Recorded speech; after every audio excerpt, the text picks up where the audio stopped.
Hello guys, ഇന്നത്തെ special എന്ന് പറഞ്ഞാൽ ഒരു ബ്ലൂ ടീ ആണ് കേട്ടോ. നീല കളർ ചായ. ഇതെന്താണ് സംഭവം എന്ന് കാണുമ്പോൾ തന്നെ മനസ്സിലാവുന്നവരുണ്ടാവും, അന്ന് എന്താണെന്ന് അറിയാത്തവരും കാണും. അപ്പോൾ അറിയില്ലാത്തവർക്ക് വേണ്ടിയുള്ളൊരു കുഞ്ഞു വീഡിയോ ആണ് കേട്ടോ ഇത്. ഇതാണ് നമ്മുടെ ശംഖുപുഷ്പം എന്ന് പറയുന്ന ചെടിയുടെ പൂവ്.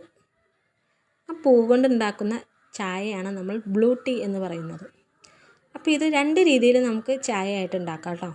അതായത് നമ്മൾ സാധാരണ ചായ ഉണ്ടാക്കുന്ന പോലെ തന്നെ അടുപ്പിൽ വെള്ളം വെച്ച് നല്ലോണം തിളച്ചതിന് ശേഷം ഈ പൂവ് ഇട്ട് അതിലിട്ട് തിളപ്പിച്ചെടുക്കാം. അതല്ലാണ്ട് നമ്മൾ തിളച്ച വെള്ളം നമ്മളൊരു പാത്രത്തിലേക്ക് വെച്ചിട്ട് അതിനകത്ത് ഈ പൂ പറിച്ചിട്ടാലും മതി. എങ്ങനെയായാലും കുഴപ്പമില്ല കേട്ടോ. ആ പൂവിൽ കാണുന്ന നീല കളറില്ലേ, അത് മൊത്തം നമ്മൾ ഈ എടുത്ത് വെച്ചിരിക്കുന്ന വെള്ളത്തിലേക്ക് ലയിക്കും. അതിന് ശേഷം മാത്രമേ ആ പൂവ് എടുത്ത് കളയാവുള്ളൂ കേട്ടോ. വളരെ ഔഷധ ഗുണങ്ങളുള്ള പൂവാണിത്. അതായത് നമ്മുടെ ഷുഗർ, പ്രഷർ എന്ന് വേണ്ട പല രോഗങ്ങൾക്കും ഇത് മരുന്നായിട്ടും ഉപയോഗിക്കാറുണ്ട്. അതുപോലെ തന്നെ കുട്ടികൾക്കും ഈ ഒരു ചായ കുടിക്കുന്നത് വളരെ നല്ലതാണെന്നാട്ടോ പറയപ്പെടുന്നത്. അപ്പോൾ എല്ലാവരും ഒന്ന് ട്രൈ ചെയ്ത് നോക്കണേ.